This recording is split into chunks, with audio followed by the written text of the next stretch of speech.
a society that's been programmed to fail, but they're not consciously programmed to fail, right? If you ask someone, right, what is we're 70% obesity rate in the US? Like you ask all those people who are obese, like, hey, do you want to be obese? No, of course they don't.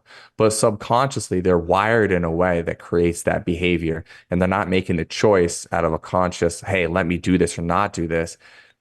There's programming at the subconscious level that tells them that it's better for them to continue to eat and move and participate in life in the way that they are than to change their actions. Now, to an average person, consciously, rationally, it makes no sense.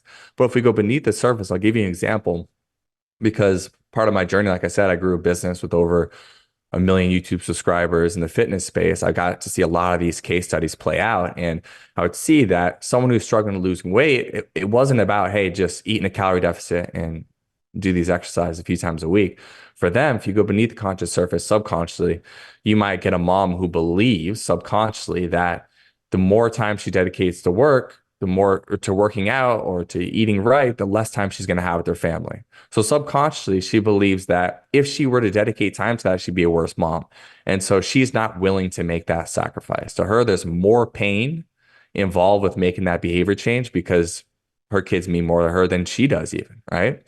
And so there's all these different programs we run that back ourselves into a corner because most of these people who do these things, they're not even aware of them. They're beneath the surface. And so how do we get to them?